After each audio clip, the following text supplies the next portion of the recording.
You know those games that you just never got around to play? Well, that's what I'm doing in this series, and starting off, we are playing Bloodborne. The year is 2024, nearly 10 years after the release of Bloodborne, which came out in 2015. As someone who was locked out of playing the game by not owning a PlayStation 4, I recently acquired one for a few bucks just to be able to play Bloodborne fully to see if it really is a masterpiece.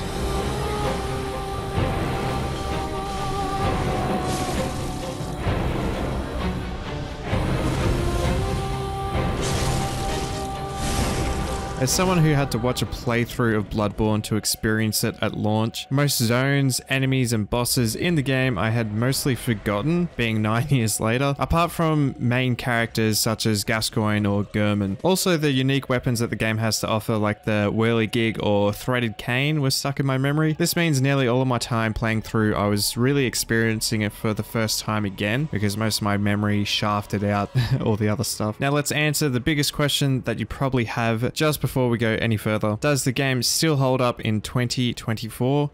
Yes, it does. If you are like me and still haven't played the game till now, I do recommend giving it a crack. The only thing holding the game back really is the frame rate. As soon as I loaded it up, it did feel like shit. It did take a while for my eyes to adjust to it and then look past it, but yes, it was very hard slap in the face at the beginning. I can definitely see the appeal for a PC port and a remaster over a remake, with pretty much everything being perfect apart from the technical performance. If this is an issue that you don't think you could get used to or look past, probably wait another year and see if anything happens for the 10-year anniversary. Now, I did say that the game was pretty much perfect and I wasn't talking about the frame rate only. My biggest gripe is the healing pots instead of an Estus flask. Having a consumable that can easily churn through when you're having a tough time with a boss or an area, then making you go through it again if you didn't succeed with a major disadvantage. I know this was implemented to get the player to play more aggressively with the fight back mechanic, being able to get health back after getting a landed hit on an enemy, but a handful of times I had to do farming runs to resupply my healing to be able to get through the game. The other thing which gave me the most frustration was these two dickheads. First, this guy being able to kill me by firing his gun twice rapidly was really cool.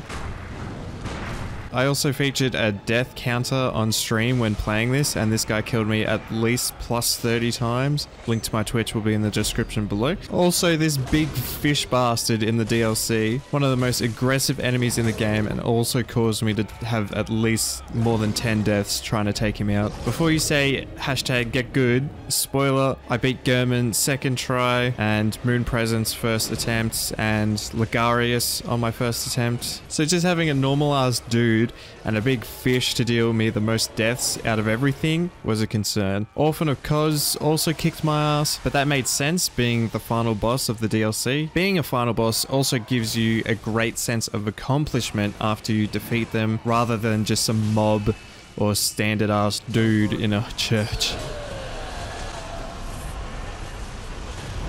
With those out of the way, holy does this game still look amazing. The best part about this game, in my opinion, is the style and the setting. Everything is just amazing visually. One of the main reasons why this game still holds up nearly 10 years later. The combat is fast, fluid, and fun. Most of all, the weapons are all cool and unique, wanting me to try out everything that I could. Having the ability to change the weapon style in mid-combat and mid-swing is excellent, and just a cool gameplay mechanic.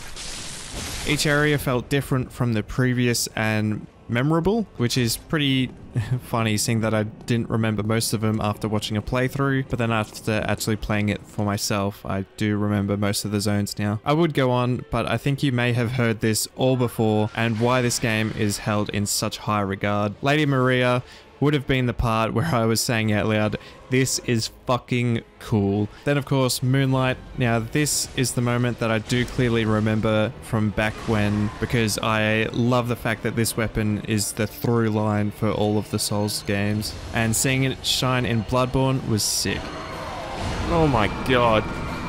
The design for this Moonlight Sword in Bloodborne might actually be my favorite out of them all, and I'm sad I only got to use it for a brief amount of time.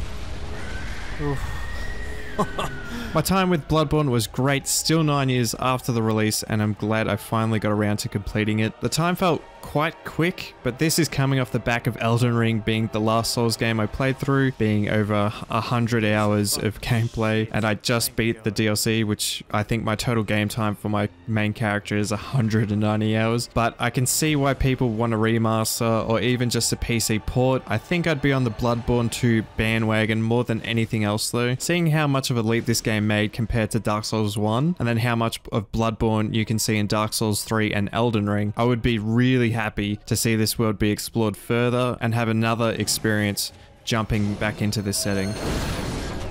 But for now though, I can say I've played Bloodborne. Now, this is a very different video from my regular content, so if you did enjoy this, please give it a like to let me know, and make sure to leave any feedback in the comment section below. I genuinely do read all my comments and look for improvement. My name is Big Bodsta, thank you so much for watching, and we'll catch you in the next one.